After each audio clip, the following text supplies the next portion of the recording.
All right, ladies and gentlemen, welcome back. This is the market update for the week of June 18th, 2021. What a crazy week it has been.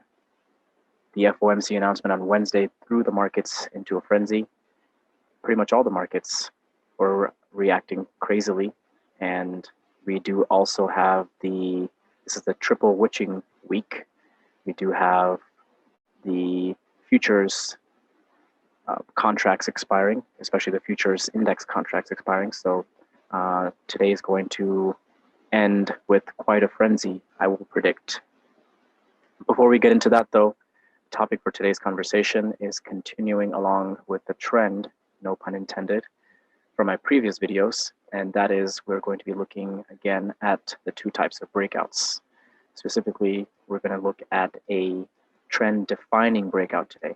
If you guys remember, the first time I did a video, we talked about a trend establishing breakout, and last week we looked at a trend defining breakout. The difference between the two, if you remember, was that a trend defining breakout continues along with the trend that it is already in, whereas a trend establishing breakout establishes a new trend.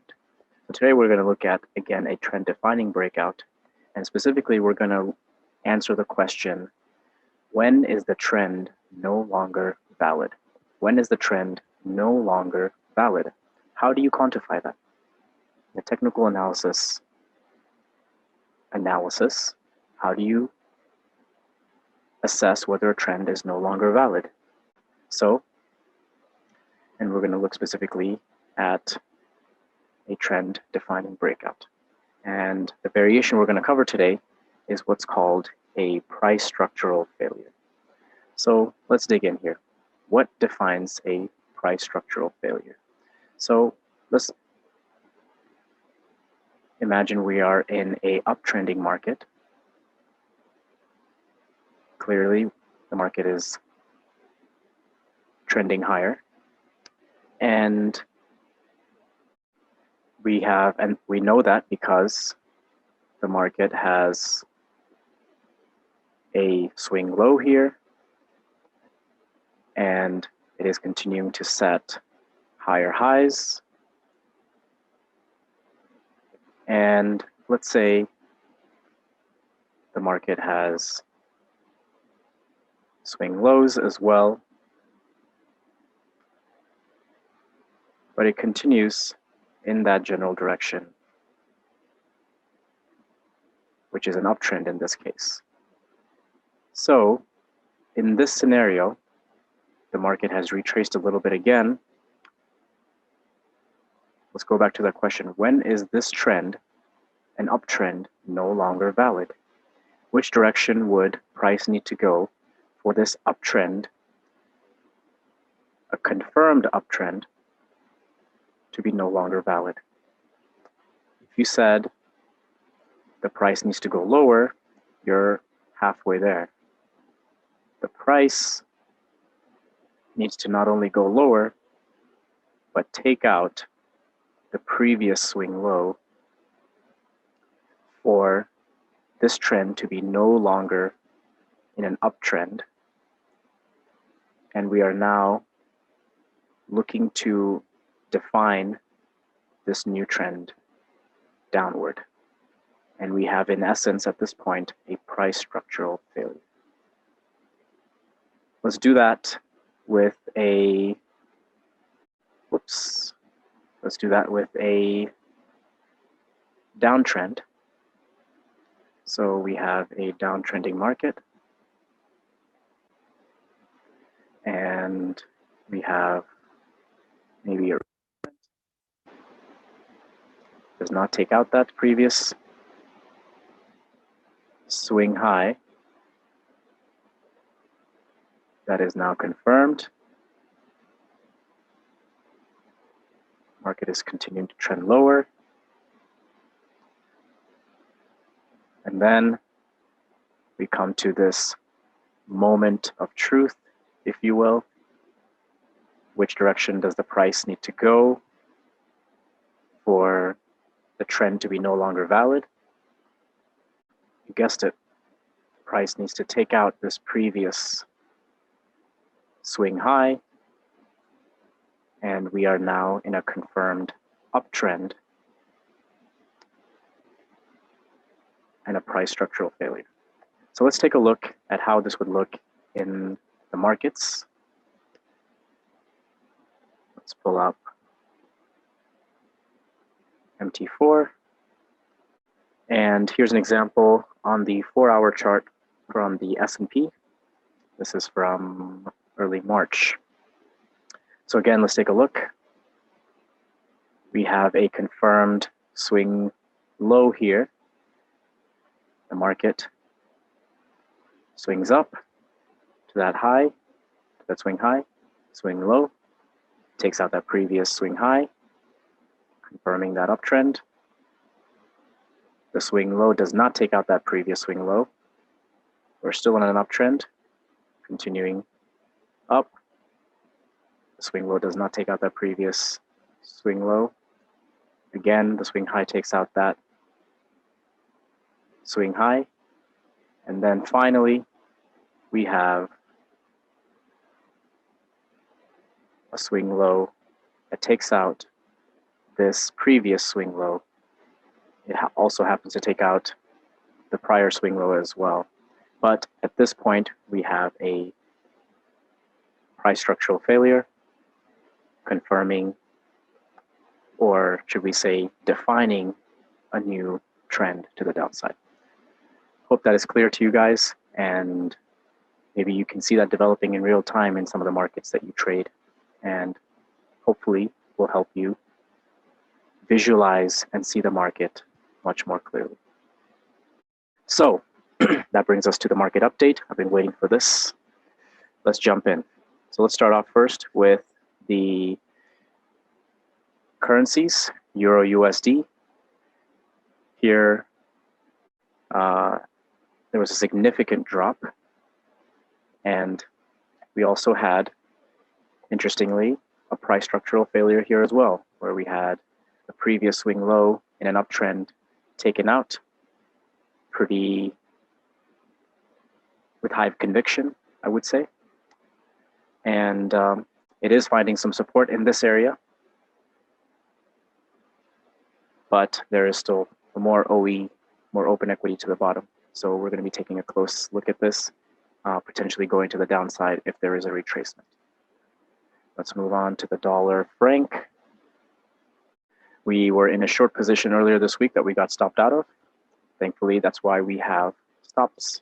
Otherwise, we would still be in a position with significant losses. So we were stopped out quite early before this moved to the upside. And we will look to enter long if there is a swing that is confirmed. Next, pound dollar. Again, a huge drop in the last few days. We had said last week that it was in a compression accumulation phase, and the breakout just so happened to be the week of the FOMC announcement. And so we had quite a significant drop in this. No place as of yet. Dollar yen, still in an uptrend for the past couple weeks, 3 weeks-ish. And it's now hitting the March highs as a resistance. So we're going to be taking a close look at this to see if it breaks through this level or if it looks to go down to pick up more buyers before it's able to continue on. The Aussie dollar, again, a precipitous drop with further OE to the bottom. So we're going to be taking a close look at this to see if it will continue to go further down or if it has found some support. Next, the euro yen. We had earlier this week entered on this confirmed top, but the price retraced quite a bit, took out our stop before continuing to the bottom side. So there are days where the market will do something like this, where your hypothesis was proven correct, but the market retraces, takes out your stop, and continues in the direction you're hoping for. So it is the name of the game, is to stay in it for the long term. And of course, we took only a small loss in this. So again, a reminder to make sure you position size well and you keep your stop losses consistent. Next, we take a look at the FTSE. Again, feeling the effects of the FOMC announcement and also potential further rate hikes in 2022. It was the largest drop in the FTSE in over a month. So something to look out for as people are wondering whether to buy the dip. Those memes are beyond the scope of our purview in these videos. Next, the Dow Jones US index. Again, precipitous drop, potentially finding some support at this 33,000 level. But again, we're eager to see how next week is after this significant drop. Next, let's move on to the commodities. Oil has been continuing its trend up, and we were able to close a trade earlier this week, I believe, or late last week, for a significant profit. Cheers to you guys if you were in that trade. That was with the cash-in strategy. It's still in an uptrend. No top has been confirmed, so we're going to be taking a close eye at this as there is further open equity to the upside, especially given the volatility in the currency and index markets. Coffee, again, we had covered it last week that we have backed off the all-time highs. It's finding some support at this 150 level. We're going to be taking a close look at this next week to see how it develops, how it reacts, continues to react to this level, because there is further open equity to the downside that we can take advantage of. Gold and silver, unfortunately, no safe havens in metals, given the uncertainty, the volatility in the gold and silver also suffered huge drops this week, though thankfully there are some support levels that it hit that price has reacted positively to. Same with silver as well. So we're going to be taking a close look at this, and let's take a look at the trading room performance then. Let's bring that up. So for our live trading room, our overall percentage was negative 2.32%. Only 3 strategies had valid entries: the Liftoff 3.0 with 20% OE and Liftoff 3.2 with 70% OE, both with negative 0.66% trades. And the Cash-in 4.0 TSL primary had a negative 1% full position loss on that trade. For the MTM Elite Room, we had only 3 valid entries. The Cash-in 4.0 20% open equity had a 0.81% return. Cash-in 4.0 80% open equity, 1.1%. And the Cash-in 4.0 100 pips, solid 2.2% return for a total of 3.91% for the MTM Elite Room. That's it, guys. Hope you'll join us next week for another exciting round of What Will the Markets Teach Us? Thanks again for tuning in. Have a great weekend.